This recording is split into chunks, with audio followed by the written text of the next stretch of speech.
Welcome to the Transformative Principal. I am your host, Jethro Jones, and you can find me on Twitter at Jethro Jones. I want to take a minute and invite you to participate in the Transformative Leadership Summit this year.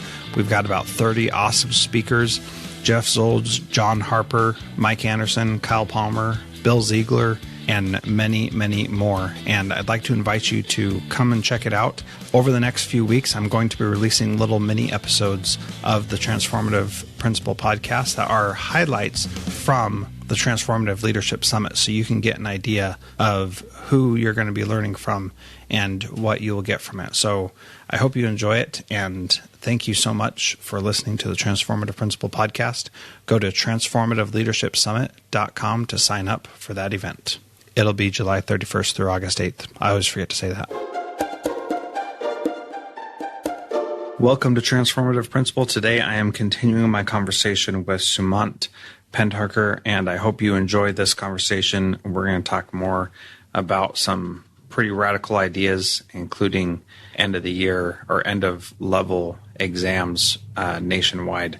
And I think that Sumant has some interesting ideas here, and I hope you'll take a minute to listen.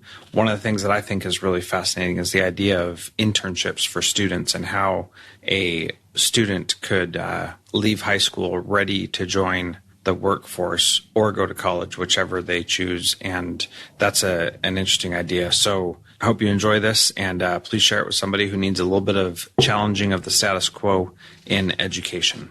And I do want to give a quick plug for the Transformative Leadership Summit, which is happening here in about a month. And I hope that you will go to transformativeleadershipsummit.com and sign up to be a part of that. It's a great opportunity to do some awesome professional development right as your summer ends or your new school year begins, or whatever your schedule is like in your district. So thank you so much, and enjoy the interview with Sumant Pendharkar.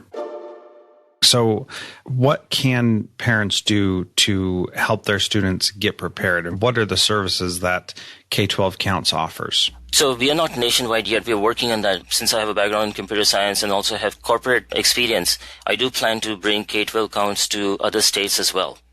But let's leave K-12 Counts aside for just a minute, and let's talk about other resources that are already available. Great. In this particular school that we were doing a pilot program, they have an organization called City Year.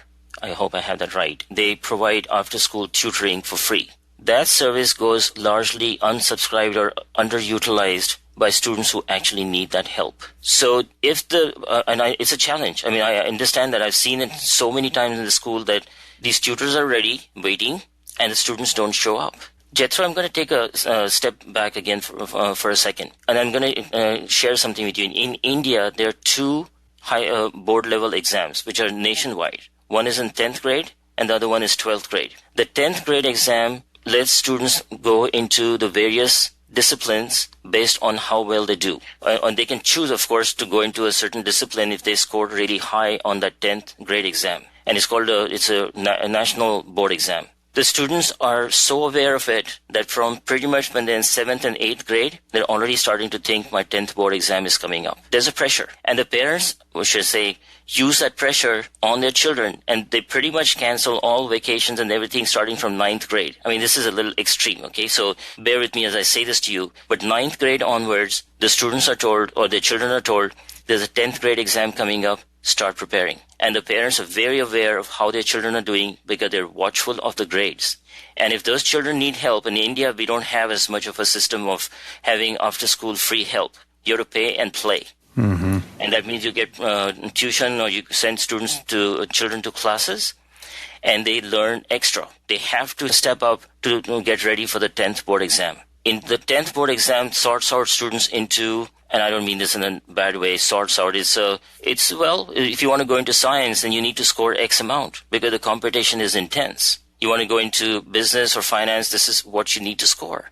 So students know that they have to prepare for the 10th board exam. The 12th board exam is a passing out exam, and that score is used by colleges for admissions. Now, some of the top schools in the country, especially if you've heard of the IITs, Indian Institute of Technology, those folks have a joint entrance exam pretty much like, I guess, the UC system, where they also have, you apply to a UC system and then you get into based on your scores and grades and everything else.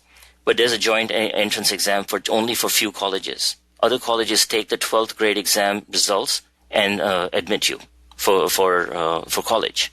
The United States of America needs to have very strong college graduation exam. And if students don't clear that, this is a country of second chances. They can go to community colleges, they can take extra classes, and they can go back and take that same exam, which is a nationwide exam again. So surely, Sumant, there are parents in India who don't take their children's education that seriously, right? And so there's got to be the same type of parents who don't care, or I shouldn't say don't care, but who don't make that 10th grade board exam a priority.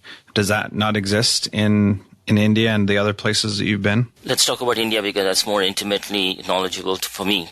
You're right about that, but there's a little bit of an explanation for that as well. There's a very strong business community, and these parents are well placed economically.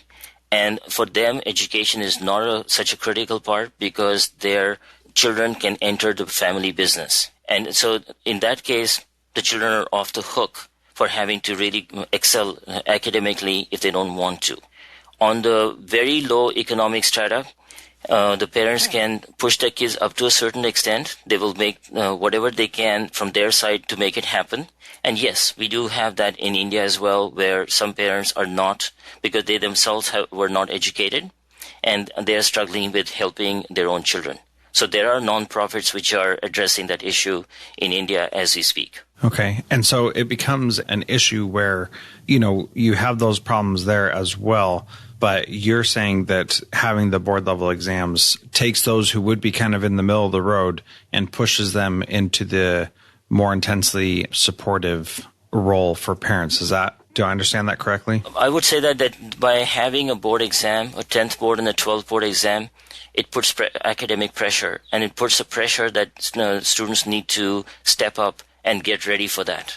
And I'm going to say this to you, it might sound a little funny, but it is really a reality as well, that when it comes down to time to a marriage, one of the first questions that gets asked is, what is the educational background of both, the boy and the girl?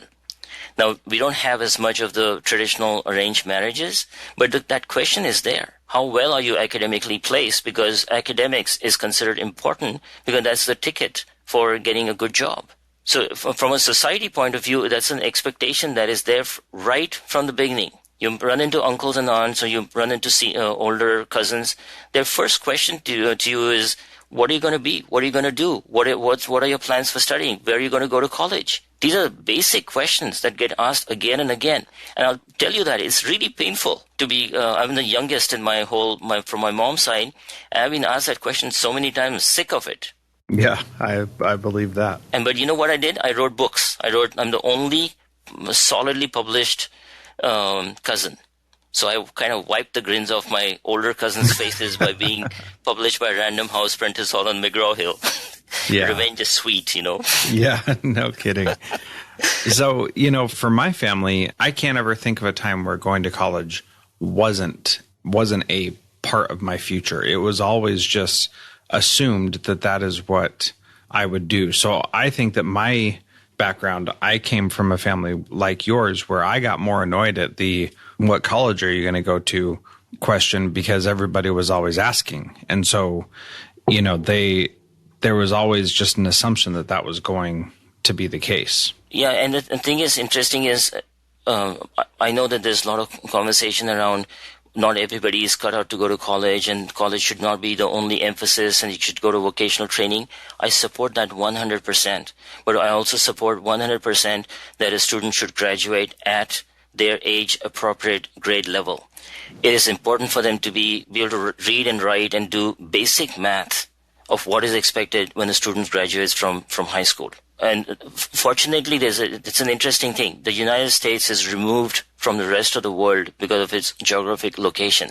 So a lot of the jobs which can stay here can really be right here. And so a lot of the industries say that they don't find students who are recently graduated with adequate writing and reading skills.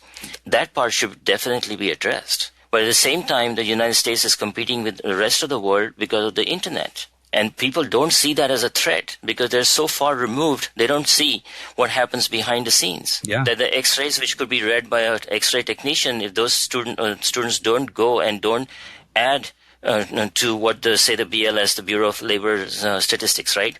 Their projected jobs for the next 15, 18, 20 years, if they don't meet that, those jobs will go somewhere else. And technology will find a way to have those X-rays read in another country. So by the time the doctor comes to work the next morning, he or she has the X-ray already read by a doctor in another country. Yeah. Well, I have good experience with that myself. I passed my podcast after I record it off to an editor who lives in Europe, and he's the one who edits for me. And that's been a great thing in my life, is that I can record something and then I go to bed and I wake up and then it's edited. And that is a really powerful personal example for me that that's really what's happening. And it's easier sometimes to find someone in a different country than it is to find someone within our own country who can do it. And that's an interesting challenge that we all have to be aware of going forward, certainly in our country. Absolutely right. And it's something that, because it's like a silent experience, people don't really realize that that's what's happening. Yeah, absolutely. And I've seen this progressively as I've traveled. And last year, my wife and I went to Ireland, and with their tax credits and tax way of for the corporates, Apple has a huge presence in Cork. They have 5,000 plus employees that are employed in Cork in Ireland. So some of these things, it's on a different scale or level to solve from from the government side to bring in with all the taxation and things. But the bottom line is, if they had those 5,000 jobs here, would Apple be able to find enough people to fill those jobs? Yeah, I think one of the interesting things about that is that those are really big questions that a company has to invest a lot of money in going foreign, as well as investing in staying local. But the fear that we hear in the media especially is what you just said, that we may not have enough people here to do those jobs because they're not trained well enough to do that. And so how do we make it so that our kids are trained and are taking education seriously, regardless of what the current policy is on end-of-level tests? How do we help them stay focused and be successful? I don't have a concrete answer for you right now, but I will say this, that if the parents are educated and given guidance that with maybe this whole 20% of the grade, they get age-appropriate guidance for their children and given tools that can be used. The internet is fantastic. They can do a lot of the research themselves. Now, I will grant you this, that when we work with the school in this particular neighborhood in East San Jose, internet access is not easy for them. So perhaps maybe do an early career test for the student and give them suggestion to the parents that perhaps you should look into how these are the areas where your son or daughter may excel. And maybe you may want to consider that to give them that level of educational guidance. And I would definitely say this, that the expectation from high school counselors to school counselors is also way out of hand. That needs to be brought in. No counselor can tell you in 15 minutes what your son or daughter should be doing. It's a continuous learning process within the family. Yeah, I definitely agree with you there. And so a lot of time people say that I got bad guidance or my counselor didn't tell me anything. And I'm thinking, really, what does a counselor have, a crystal ball that they can just look at it and tell you what you should be doing? Where are your parents? They're the ones who are seeing you on a daily basis, and they are the ones who should guide you and tell you whether you should go into biology or science or business or what have you. So there's a major reset that needs to be done from the whole education point of view, and but we can perhaps reserve that for another time. Yeah, I think that might be a good idea. You talked about if the parents are educated and given guidance, what does that look like, and what kind of guidance do they need? Just focusing on test scores, or talking about college, or a script to talk about things. What kind of education do parents need? Because it's too late for them to go back to school and be done with college before their kids go to school and talk about it then. what kind of interventions do you put in place for high school students, for middle school students, and their families so they can start having that discussion? I'm going to answer that in two ways. And the first thing I'm going to say to you is that, and I'm not going to put this on the schools to do this completely, but perhaps some of the nonprofits that these schools are associated with have an outside party develop coursework for the parents and have them have, again, age specific for the child, where that child should be benchmarked at that particular grade.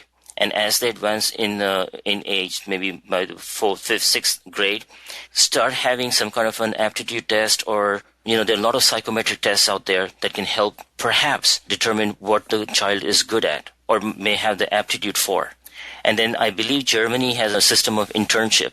I was talking to folks from Germany, and also a lot of time I've flown Lufthansa, and I asked the folks, the staff, there's always time up in the air, so why not use it well? So I asked them what their career guidance and thing, and they do talk a whole lot about working in the industry for a year or 2 years, and then that helps them determine whether that's the right career choice for them. So that internship program is something that really should be used. And let me say this to you. I live in Silicon Valley, and I see internships used a whole lot by parents who are clued into the system. And now a lot of these are immigrants who are not that fluent in the English language, but somehow they're able to find internships for their children, because there's that desire from the parent to have their child do internship. And so if these parents were struggling, and you're absolutely right, we can't take them back to college. And that's one of the reasons why I founded K-12 Counts, was to have a college-educated parent work with a parent. And that's part of the business model, is to, once we take a family on board, till the time the child graduates high school, we'll be with them. And we can track the child across the country, because we'll have computers and systems in place, and we can provide that guidance. And because these folks from K-12 Counts will be college educated, or at least also working professionals, they can provide the mentorship to these kids too. So we take the pressure off of the school to do that. I'm sorry I gave you a very long answer for that. No, I think that's great. And that's the kind of thing that we need to start figuring out, how we can welcome these solutions into our schools, because the school is the right place for those connections to happen, but the school is the wrong entity to be responsible for those things to happen.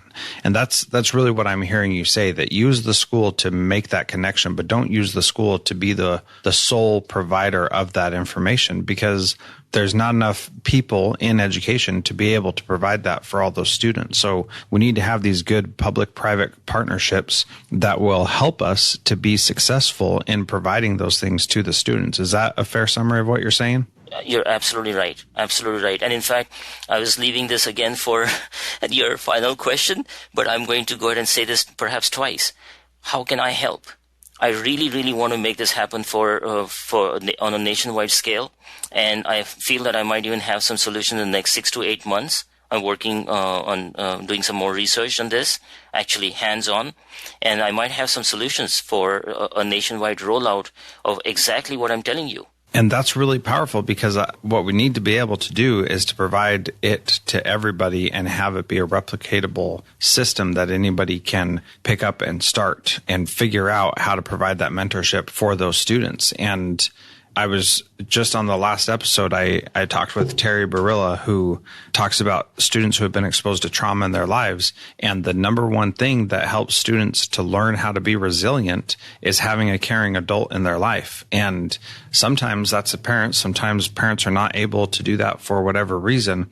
But having someone else who cares about the kid and supports them, that is really important. When I'm a teacher and I have 220 students in my classroom each day, I don't have the bandwidth to be able to be the caring adult for each of those kids, though I do care about each of them. Of course. But there's just not enough time to build that relationship with each one of them. And so we definitely need somebody else to come in and partner with parents to help make that kind of stuff happen. So I think you're going down the right path, and being able to connect parents who are struggling with parents who are aware and motivated. And I think that there's a real opportunity for those kinds of things to happen. And everybody listening is saying a hallelujah to the idea that schools can't have that burden placed on them only, which is how it feels most of the time for educators. That's right. And I'm going to do my best from outside in perspective to help alleviate that and get that pressure off of the schools. So if you wouldn't mind, please do share my LinkedIn post also on why the teachers in Atlanta cheated, and you would too. Yeah. I think that would be worthwhile for school folks to read, and also outside the whole media and the public. And the one that follows that as well. Yeah, I will definitely have links to those in the show notes. And, my crazy idea for these end-of-level tests is I don't think that teachers should have anything to do with administering the tests. They should be done after school is out, and somebody else should come in and do the actual testing, because if a teacher's pay and livelihood and job is tied to student success, then they're going to have way too much incentive to do something inappropriate like cheat. And, I think that article of why they did cheat, I think is a great one. And I will definitely share that in the show notes. And I agree with you on this completely. It should be at a national level exam, and it should be administered by the main departments of education, whether they're state or whether they're at the national level. It's not the responsibility of the local administration to administer. I mean, they can provide the venue for this testing, but it should be done, and the grading should be handled by somebody else as well. Yeah. Absolutely. It's imperative, and that's why when somebody who graduates from the Central Board of Secondary Education in India, whether they're in Chennai or they're in Mumbai or they're in New Delhi, it doesn't matter, because it's a standardized nationwide exam. And so when we compare notes and say whether I scored 75%, I scored 82, we know benchmark where we stand against somebody else in the same country. Yeah. Yeah, I can see how there would be some power in that, though most of us in education are trying to move away from those types of things and have different ways of measuring student skills. However, if we're not the ones who are doing it and it's just reporting back to us how they did, then I definitely can get more behind that approach. But you've definitely caused me to think during this conversation. I appreciate that. And we're getting close to the end of our time, so I am going to ask that question that you've been waiting for. What is the one thing that a principal can do starting this week to be a transformative principal? Okay, just give me one more minute, please. I want to quickly add one more thing to the nationwide testing. The immigrant parents here who are aware and who are educated themselves, they know how the system works, and they guide their children to taking the SATs and the ACTs and making them as competitive as possible, so they get into the Berkeleys and the Ivy League schools and stuff. Rest of the public who is completely unaware of what these tests do on a national level or on an international scope, they are the ones who struggle, and their students fall behind. So it's not fair. That needs to be leveled, and that can be only leveled when you have a nationwide exam. Gotcha. All right. What's one thing we can do? Actually, two things for this. And that is, first thing is I would again emphasize and say that the schools need to introduce a nationwide exam. So that becomes a benchmark. And the second thing as well is for, I know this talk gets talked a lot on your podcast about basically increasing the expectations from the students, but they should have tests, because just like sports, they're not two teams in the final for a reason. They're there because of sports excellence and making it happen. Same thing on academic excellence. Students need to be able to compete with each other, and there should be some ranking or some strong grading for them. So I urge the principals to do that. All right. And last but not the least, please tell me how I can help, whether it's books or whether it is videos or whatever you want. Please talk to me. Great. And people can connect with you through the LinkedIn links that I'm adding to the podcast show notes. Yes. And I'll give you share my cell phone and my email with you as well. Absolutely. And I'll put that in the show notes so that people can get a hold of you. Thank you so much, Sumant, for being on the podcast today. Thank you too. Pretty interesting stuff, huh? I think there's room for us to have some of these discussions, and thank you for being part of that discussion. If you have thoughts or comments about it, please feel free to drop me a line or reach out to Sumant. You can find his links in the show notes at transformativeprincipal.org. Transformative Principal is a proud member of the Education Podcast Network. Podcasts for educators by educators. Visit edupodcastnetwork.com for more great podcasts.